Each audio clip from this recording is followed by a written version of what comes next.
Gente, bom dia, tudo bem? Sexta-feira, finalmente dia 19. Tá bastante frio aqui, vento. Eu vou entrar pra gente bater um papo bem legal. Hoje eu vou falar pra vocês sobre o cuidado.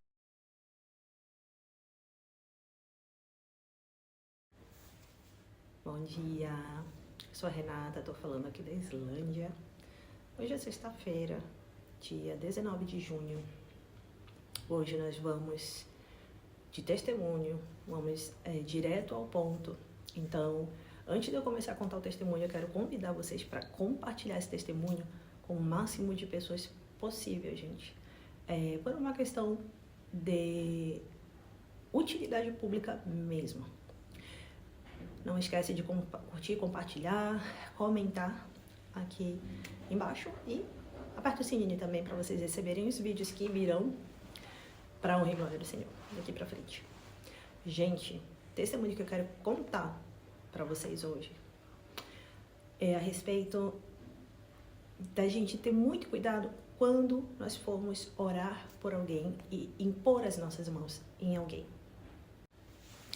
Logo no início da minha conversão, já aqui na Islândia, vou gravar novamente para vocês mais detalhes desse testemunho da minha conversão, porque ele é longo e as versões que eu gravei até aqui realmente não foram tão completas, sempre tem um detalhe que eu deixo passar. Mas enfim, esse testemunho que eu vou contar para vocês hoje é a respeito de uma amiga minha que veio me visitar. Eu estava recém-convertida, ainda um bebê, sem saber muito o que fazer e como fazer. Vocês se lembram que Tiago fala que não é para nos apressarmos, para impormos as nossas mãos nas pessoas. Isso aconteceu comigo. E essa minha amiga, ela estava passando por um momento difícil no relacionamento, estava precisando de ajuda e eu decidi ajudá-la com oração. Mas o que eu fiz de muito errado? Existe algo chamado dom do discernimento, que eu não tinha na época. Então, nessa ocasião em que a minha amiga veio me visitar, eu me senti muito tentada a ajudá-la.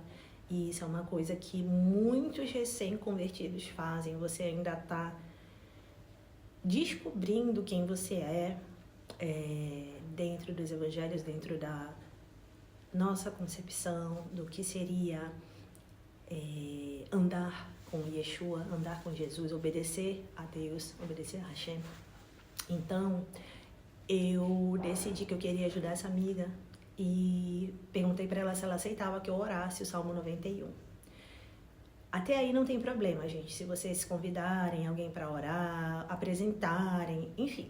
Mas eu fiz essa oração com ela dentro do meu quarto. E para minha surpresa, quando eu comecei a orar com ela,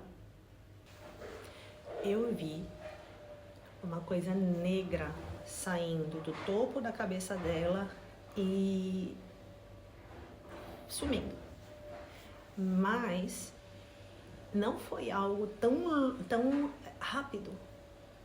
Foi demorado à medida em que eu estava ali concentrada fazendo a minha oração. Eu tenho essa imagem nítida na minha cabeça até hoje, porque eu fiquei muito assustada. E eu falei para ela que aquilo saiu de dentro dela. Mas jamais façam isso, gente, dentro da casa de vocês, muito menos dentro do quarto de vocês. Então eu fiz isso. E muito tempo depois, meditando, refletindo, eu cheguei à conclusão de que eu não deveria ter feito, assistindo alguns vídeos também.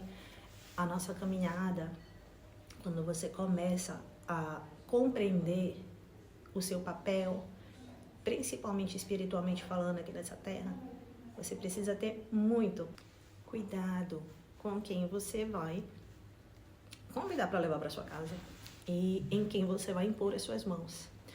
Por que eu falo isso, gente? Naquela situação, eu não levei em consideração em quais circunstâncias a minha amiga estava pedindo essa ajuda, se ela era alguém que já conhecia o evangelho, se ela tinha alguma rotina espiritual, ou se a rotina espiritual dela de repente não era convergente com a minha fé, se a fé dela era uma fé diferente da minha.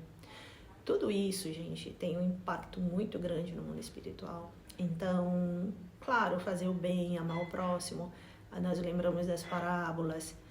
O Senhor Jesus, ele não fazia, Deus não faz distinção de ninguém, tá, gente? O que eu tô explicando para vocês aqui é em que circunstância, de que forma você vai fazer uma oração ou, de repente, ajudar alguém. Então, muito provavelmente hoje eu não faria mais isso, de levar alguém no meu quarto. E por que eu levei ela pro meu quarto? Porque a minha Bíblia estava lá e eu achei que era um lugar que seria ideal para a gente fazer uma confissão de pecado e tudo mais, enfim, arrependimento. A intenção foi genuína, foi. Deus olha para o nosso coração, olha. Mas, como eu falei para vocês, nosso lugar de descanso, nosso quarto é um lugar sagrado, é um lugar muito restrito. Então, de repente, não foi uma boa ideia, eu não pensei nisso. Naquela hora eu só queria ajudá-la, porque estava me angustiando ver as lágrimas dela e, enfim, toda a situação. Mas a minha dica para vocês é essa: se vocês perceberem que alguém precisa de ajuda, principalmente que gostaria de espiritual, façam isso fora da casa de vocês, de preferência fora da casa de vocês. Mesmo por telefone, muitas vezes eu liguei, fiz atendimento, fazia oração por pessoas pelo telefone, mas fazia dentro da minha casa. E hoje em dia eu penso que talvez não foi a melhor escolha. Mas naquela época eu estava aprendendo, então fica a lição e hoje eu estou aqui para compartilhar com vocês, para que vocês também tenham esse discernimento, esse bom senso, esse cuidado. Nossa casa é sagrada, nós deveríamos ter sempre muito cuidado com o que a gente leva para nossa casa. Uma boa sexta-feira, que Deus abençoe vocês, fiquem todos com Deus. Shalom.